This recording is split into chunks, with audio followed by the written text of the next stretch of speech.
ইনকোটার্ম কি?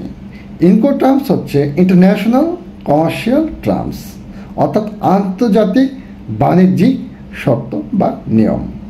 যখন আমরা কোনো প্রোডাক্ট এক্সপোর্ট কিংবা ইম্পোর্ট করি তখন এই ইনকোটার্মসের প্রয়োজন পড়ে।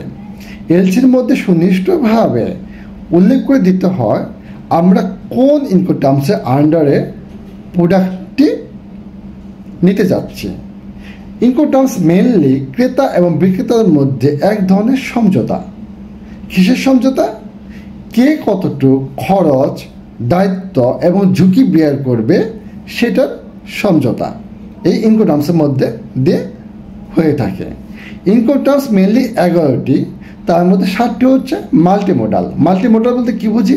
মাল্টিমোডাল হচ্ছে আকাশপথ, নৌপথ মানে জলপথ এবং স্থলপথ, এই 7টি। আর বাকি 4টি ইনকোটার্মস হচ্ছে অভ্যন্তরীণ কিংবা জলপথ, অভ্যন্তরীণ এবং জলপথের জন্য। আচ্ছা, আর উদাহরণ দিয়ে জাস্ট একটা ইনকোটার্মস বলি। মনে করেন আপনি এলসিতে এফওবি ইনকোটার্মসে প্রোডাক্ট আনতে চাচ্ছেন। এফওবি মানে হচ্ছে ফ্রি অন বোর্ড।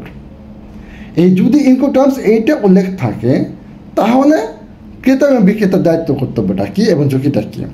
এফওবি যদি উল্লেখ থাকে তাহলে বিক্রেতা সেলার সে ক্রেতার যে নিষ্ঠ আছে যে ওই পোর্টের মাধ্যমে এবং ওই শিপের মাধ্যমে আমার প্রোডাক্টটা আমার দেশে পাঠাতে হবে। বিক্রেতা তখন ওই স্পেসিফাইড পোর্টে স্পেসিফাইড শিপে জাস্ট মালটা উঠিয়ে দেবে। এরপরে সমস্ত দায়িত্বটুকু পড়বে ক্রেতার। দায়িত্ব, ঝুঁকি এবং খরচ পড়বে ক্রেতার এরপর থেকে। এই হচ্ছে এফওবি। এইভাবে আরও 10টি ইনকোটার্মস আছে যেগুলির মধ্যে উল্লেখ থাকে কে কতটুকু দায়িত্ব, ঝুঁকি এবং খরচ বেয়ার করবে। আর এর জন্য ইনকোটার্মস অনেক ইম্পর্টেন্ট এই কমার্শিয়াল, ইন্টারন্যাশনাল কমার্শিয়াল বিজনেসের ক্ষেত্রে। কারণ আমরা আগের থেকে জেনে যাই কার কতটুকু কর্তব্য, কার কতটুকু খরচ এবং কার কতটুকু ঝুঁকি। ধন্যবাদ সবাইকে। পরের ভিডিও দেখার জন্য আমন্ত্রণ রইল।